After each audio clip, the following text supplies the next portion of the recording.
Olá, crianças, tudo bem? Espero que sim. Eu sou a professora Luciana Souza e estou feliz de estar novamente aqui com vocês, hoje para ministrar a disciplina de Ciências no livro Trilhas, módulo 4, capítulo 10. Veremos hoje as páginas 182 a 189, 192 e 193. O assunto abordado será saneamento básico e trabalharemos dentro deste tema a importância do saneamento básico, que você encontrará na página 184 e 185. O tratamento de água, estação de tratamento de água, páginas 185 a 187. Água tratada, um direito de todos, páginas 188 e 189. E, por fim, veremos as atividades da páginas 192 e 193. Vamos lá?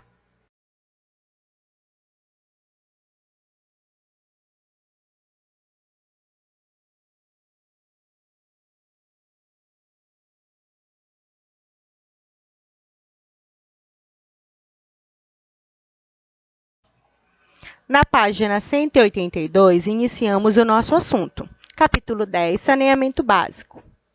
Todos os dias, você utiliza a água para realizar diversas atividades, como escovar os dentes, tomar banho, lavar as mãos e saciar a sede.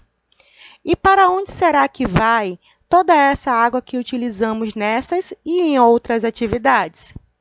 Será que ela pode ser utilizada novamente? Ao longo deste capítulo, você vai responder a essas e a outras perguntas. Para iniciarmos o conteúdo, pense nessas questões a seguir. De onde vem a água que utilizamos diariamente em nossas atividades? O que acontece com a água que você utiliza nas suas atividades diárias? E você sabe o que é a estação de tratamento de água? Vamos ver. A importância do saneamento básico. Observe o cartoon abaixo. O cartoon ele é um gênero textual e ele serve para fazer uma crítica a uma determinada situação. Vamos observá-los. O que o cartoon retrata? Vamos analisar com atenção. O que podemos ver aqui? Vemos uma praia totalmente poluída e com algumas pessoas aparentemente felizes e se divertindo, certo? No entanto, temos uma única criança preocupada, pensando ali o que pode ocorrer com ela caso ela entre nessa água totalmente suja. Questão 2. O que está causando a poluição da água do mar? Se você observar, você vai notar que no canto direito temos aqui um esgoto sendo despejado diretamente na água do mar, Esse resíduo aqui do esgoto apresenta vários lixos, que estão contribuindo para a contaminação da água. 3. A água do mar apresentada no cartoon é adequada ao banho? Justifique. Então, vamos analisar. Essa água repleta de sujeira está própria para banho? O que você acha? Não, Por quê? Porque toda água contaminada, ela pode causar diversos tipos de doença para os seres vivos, Então, vamos lá. Cuidar da higiene do corpo e dos alimentos que consumimos é uma atitude que ajuda a manter a saúde. Mas será que podemos utilizar qualquer tipo de água para realizar esta atividade? Não, Acabamos de ver e falar um pouco sobre a questão da contaminação. Quando a água está repleta de contaminação, ou seja, de micro-organismos causadores de doenças, ela prejudica o ser humano, pois a saúde dele fica afetada. Ao refletir sobre esta questão, certamente você percebeu que a resposta é não.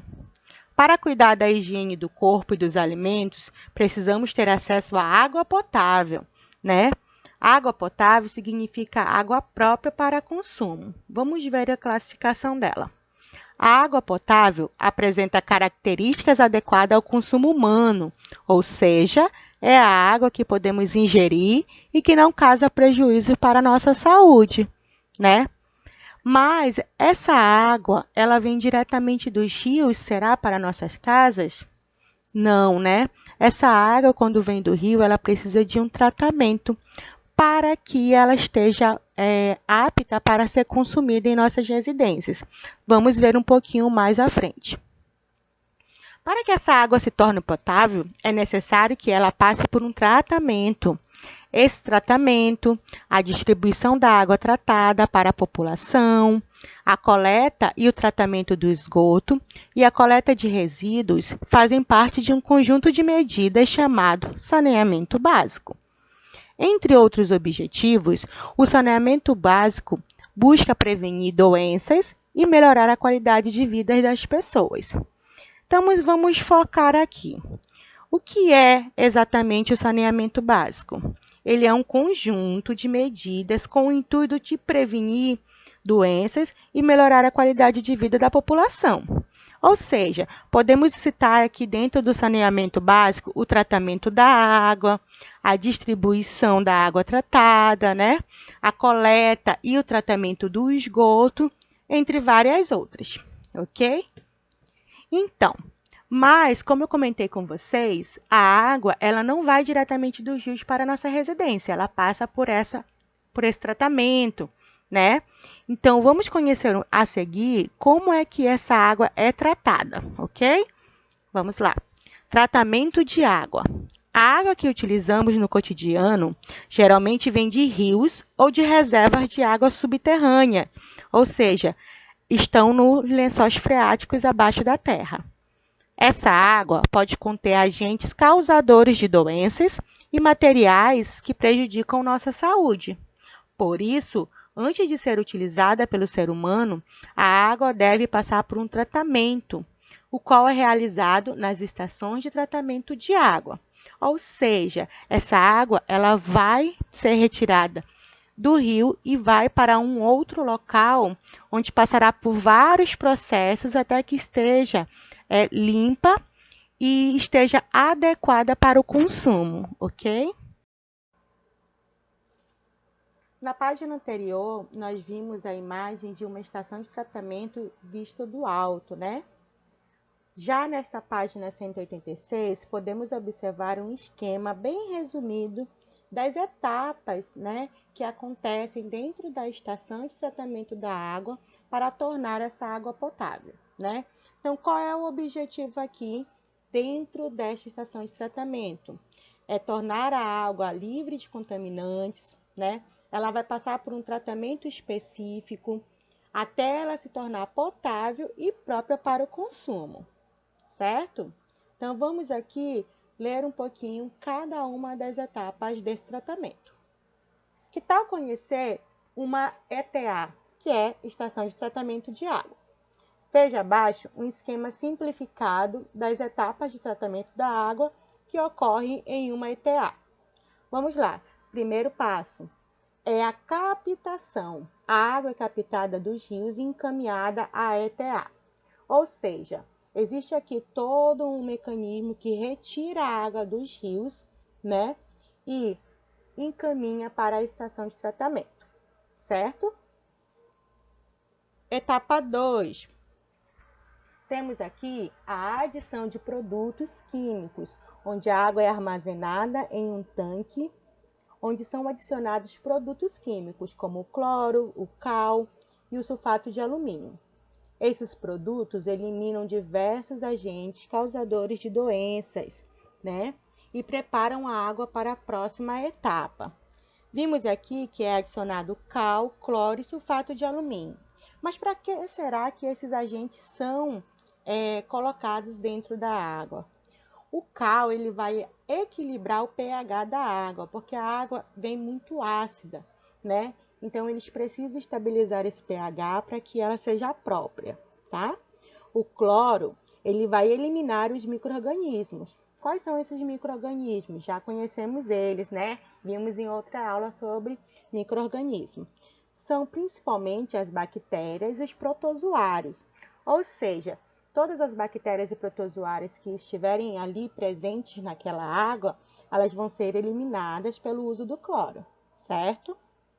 O sulfato de alumínio, ele vai fazer com que a água separe a sujeira em flocos maiores, ou seja, a sujeira ela pode estar presente em partículas muito pequenas, e o sulfato de alumínio é utilizado para unir essa sujeira, fazendo com que ela fique mais fácil de ser retirada da água, certo? Então, vamos lá. Saindo dessa etapa 2, né, a água passa por vários canos até chegar em outro tanque, onde vai haver a floculação, ok? No tanque de floculação, as partículas e impurezas presentes na água se unem uma nas outras, formando flocos, né? Lembra que eu falei ali da questão do sulfato de alumínio? Então, aqui nessa terceira etapa é quando ele vai agir mais diretamente nesse processo de limpeza, né? Onde ele vai fazer a união, a junção da sujeira, fazendo com que essa sujeira crie blocos maiores, né? Para facilitar a retirada delas. Certinho? Ok, vamos seguir. Saindo desse terceiro tanque, ele vai ser encaminhado também pela tubulação para um tanque maior, né? Onde vai ocorrer a decantação. No tanque de decantação, os flocos formados na etapa anterior se depositam no fundo do tanque, onde ficam retidos. Vamos analisar. A água estava cheia de impurezas com partículas muito pequenas, certo? Na floculação, essas partículas se juntaram, formando grandes blocos de sujeira. Aqui na decantação, vai ocorrer um processo em que, vamos analisar, em que os flocos são um pouco pesados, certo? E a água, ela é mais leve. Então, o que vai ocorrer? Esses flocos formados na floculação, eles vão baixar, né? Elas vão se depositar no fundo desse tanque. E a água vai ficar acima, né? Então, há aqui uma separação entre a água, né, e os blocos de sujeira, ok? Vamos seguir. A partir daí, essa água é encaminhada para um próximo depósito, onde vai ocorrer a filtração. Nele, a água é filtrada em um tanque de carvão, areia e pequenas rochas para remover as impurezas, né? Então, é criada aqui uma espécie de barreira, né? Onde vai ocorrer também a separação, como se fosse um filtro, certo?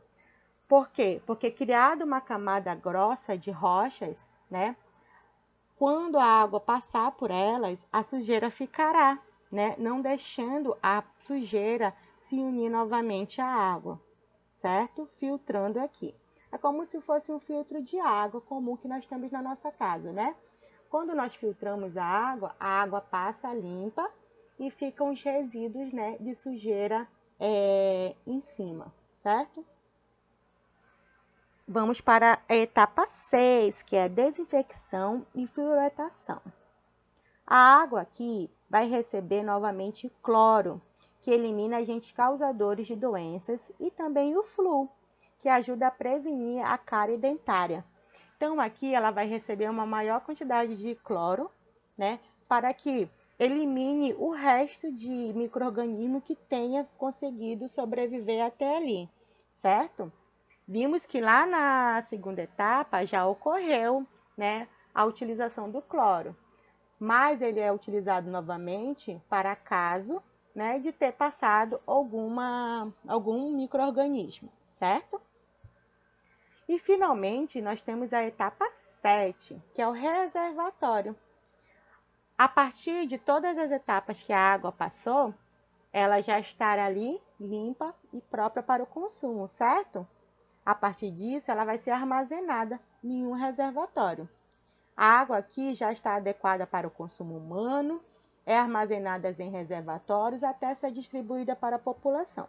Então, nesse reservatório, ela fica até ser encaminhada através de tubulação, né? Ou seja, o encanamento que chega até as nossas residências, para que nós possamos consumi-la, né? Então, aqui seria, no caso, a 8ª etapa, né? Que é a transferência da água para as nossas residências, certo? Então, aqui podemos observar o passo a passo, ok? Espero que tenham entendido. Após ser tratada na ETA, a água é distribuída à população por meio de tubulações.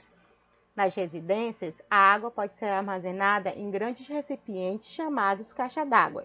A maioria tem essa caixa d'água em casa, né? Tenho certeza. Pergunte do papai e da mamãe. Apesar de ser tratada, a água que chega às residências não pode ser consumida diretamente da torneira, pois, durante o transporte e o armazenamento, a água pode adquirir componentes que prejudicam a saúde dos seres vivos. Assim, é importante fazer o tratamento caseiro da água antes de ingeri-la. Veja a seguir algumas atitudes que devemos ter em nosso cotidiano que contribuem para manter a água potável. Vamos analisar. Professora, mas a água já passou por todas essas etapas, né? Passou ali por 7 etapas bem longas de tratamento para que ela se torne limpa. Mas chegando na nossa residência, ela ainda vai ter que ser tratada? Sim. Por quê?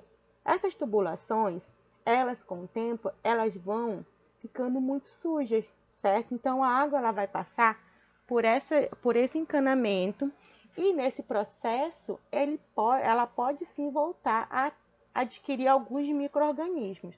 Então, é importante o tratamento novamente para que nós possamos utilizá-la. Vamos às dicas, então? Vamos lá. As caixas d'água devem ser mantidas tampadas e precisam ser limpas regularmente. Essa aqui, por exemplo, logo ficará limpa e poderá armazenar água com segurança, né? Então, vemos aqui a moça fazendo a limpeza da caixa d'água e é muito importante que essa caixa d'água tenha sua tampa, né? Para prevenir de animais, insetos caírem dentro, né? Inclusive o mosquito da dengue, né? Que é bastante comum na nossa região.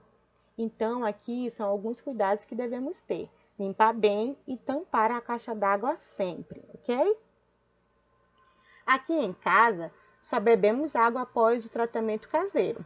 Para isso, filtramos ou fervemos a água, ou ainda podemos adicionar hipoclorito de sódio a ela. Aí sim, ela está adequada para o nosso consumo. Aqui na ilustração podemos ver um filtro, né? Hoje em dia nós temos bebedouros, vários outros modelos em casa, certo? Esse filtro faz com que a água passe por ele e tenha uma camada de proteção, onde a água será filtrada automaticamente e sairá boa para o nosso consumo, né?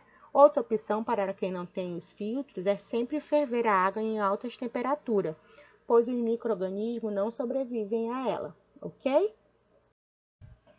Agora que já sabemos a importância do tratamento da água e do saneamento básico, vamos saber a quem ela é destinada, né? Água tratada, um direito de todos. A água tratada é essencial para a manutenção da saúde, certo? Mas será que todas as pessoas têm acesso à água tratada? Leia a manchete a seguir.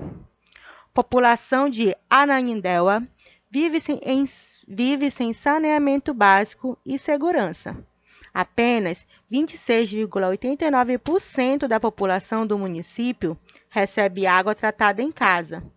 Cidade está em 0% de coleta de esgoto, segundo pesquisa realizada. Então, vimos aqui. Professora, mas a senhora disse ali no começo do texto que a água tratada é um direito de todos. Verdade. Mas, infelizmente, ainda há várias cidades, né, municípios, estado e até países que possuem um saneamento básico muito precário, né, em que a população não tem acesso a esse direito garantido. Ok? Vamos lá. Aqui nós temos 3 questões que vocês devem responder, tá? Então, vocês vão ler novamente o texto e responder com calma em casa. Na 5ª questão, ele pede: sublinhe no texto 2 serviços relacionados ao saneamento básico. Todas as informações estão no texto que eu acabei de ler. Sexta, o que você pode dizer a respeito do acesso ao saneamento básico em Ananindeua? Então, também está no texto. Sétima, em sua opinião, quais são as consequências da falta de água tratada para a saúde da população em Ananindeua? Então, aqui, leio com cuidado, ok? Vamos seguir. Você, como a maior parte da população brasileira, provavelmente abre a torneira e tem acesso à água tratada. No entanto, apesar do saneamento básico ser um direito garantido por lei, ainda existem milhares de brasileiros que não têm acesso à água tratada, como no município de Ananindeua, no Pará. Nesses casos, a água utilizada nas tarefas do dia a dia é obtida diretamente de rios, lagos e poços. Por isso, essa água deve passar obrigatoriamente pelo tratamento caseiro antes de ser consumida. Professora, mas fazendo só o tratamento caseiro, vai resolver? Não, mas vai diminuir bastante, né, as impurezas dessa água, deixando ela um pouco própria para as atividades diárias, ok? Muito bem. Vamos ler um segundo texto sobre alternativas de acesso à água potável. Vamos lá? Leia a manchete a seguir. Purificador em sachê leva água potável a 20.000 pessoas em Jequitinhonha. Em alguns locais do Brasil e do mundo, inúmeras pessoas não têm acesso à água potável. O que fazer para modificar esta realidade? Isso pode ser feito por meio de empreendedorismo social. Para minimizar o problema global de acesso à água potável, algumas empresas desenvolveram tecnologias que ajudam a transformar a água inadequada ao consumo humano em água potável, de maneira simples e acessível à população. Foi o que aconteceu em Jequitinhonha, no estado de Minas Gerais, citado na manchete. Nesse caso, basta misturar o conteúdo do sachê na água e pronto. As impurezas presentes na água formam flocos e em alguns minutos depositam-se no fundo do recipiente. Em seguida, basta filtrar a água e ela estará pronta para o consumo, né? Poxa, professora, aqui nós vemos que ela vai formar grandes flocos, né? Isso nos lembra o quê? Há algumas etapas lá do tratamento da água, né? Ao final do texto, vamos descobrir quais são essas etapas. Além do purificador de água em sachê, em alguns locais da África são utilizados purificadores portáteis de água. Esse aparelho é equipado com vários filtros que removem as impurezas da água. Basta colocar o aparelho na água e sugar. Pronto! Você tem acesso à água limpa e própria para o consumo. Viram que legal? Aqui nós temos aqui na imagem pessoas utilizando o purificador portátil de água na África, certo? Qual é a importância social do desenvolvimento de tecnologias como as citadas no texto? Justifique. Então, você vai analisar aqui o que você achou, né? O porquê da importância desse desenvolvimento de tecnologias, tá? E vai justificar, ok? Então, vamos lá. Lembram que eu falei que nós íamos conversar sobre quais as etapas do tratamento de água aparecem nessas alternativas aqui? Então, quando nós falamos em formar blocos ou flocos, estamos falando de quê? De floculação, né? Onde é a utilização, né, de sulfato para quê? Para que haja a união das sujeiras, né? E em seguida, façam a divisão dessa sujeira, onde os blocos vão ficar depositados no final da água e a água acima vai ficar ok. Então, nós temos aqui a fluorucação e a decantação, que é esse processo em que a água se separa dos flocos, certo? E lá no aparelho equipado pelos filtros, eles vão fazer o quê? Eles vão fazer a filtração da água. Então, temos aqui 3 etapas do tratamento, certo? Floculação, decantação e filtração. Ok? Agora, vamos fixar o que aprendemos neste assunto. Vimos que o saneamento básico é um conjunto de medidas com o intuito de prevenir doenças e melhorar a qualidade de vida da população, como a captação da água, a estação de tratamento da água, a distribuição desta água tratada, a estação de tratamento de esgoto, que veremos na próxima aula, a coleta de lixo e separação de resíduos sólidos, além de outros serviços. Além disso, vimos que o tratamento de água é o processo pelo qual a água passa para se tornar potável para o consumo. Vimos ainda que na estação de tratamento da água, a água passa por 7 etapas de tratamento. A primeira é a captação, a segunda, a adição de produtos químicos como a cal, o cloro e o sulfato de alumínio. A terceira é a floculação, a quarta, a decantação, quinta, a filtração, a sexta, a desinfecção e fluoretação, e a sétima, o reservatório, onde a água é armazenada até que seja distribuída para as residências. Vimos também que é importante fazer o tratamento caseiro, filtrando ou fervendo a água assim que ela chega em nossas residências. Vimos ainda que todas as pessoas têm direito à água potável, apesar de muitas não terem acesso a esse serviço. Para essas pessoas, existem algumas alternativas. As alternativas de acesso à água potável são importantes, pois elas garantem o acesso à população carentes, gerando qualidade de vida. E essas alternativas são proporcionadas, pelo empreendedorismo social, Então, temos que valorizar esta iniciativa. Então, é isso, turminha. Espero que vocês tenham compreendido um pouco mais o assunto e que vocês consigam, compreender e entender a importância do saneamento básico para todas as populações, certo? Pois é isso que garante a qualidade de vida no nosso dia a dia. Vamos verificar a nossa aprendizagem através do exercício das páginas 192 e 193. Atividades. Aqui na página 192 e 193, vocês irão realizar a atividade com bastante atenção, ok?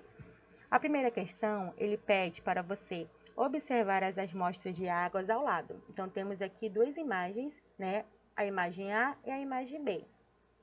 A pergunta A quer saber qual das amostras é adequada para o consumo humano. Justifique a sua resposta, ok? Questão B. O que pode ser feito com a amostra de água inadequada para o consumo para que ela possa ser ingerida pelo ser humano?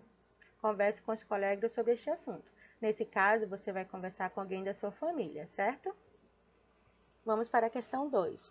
Em alguns locais do Brasil e do mundo, a água acessível à população apresenta grande quantidade de sais e, por isso, não pode ser consumida.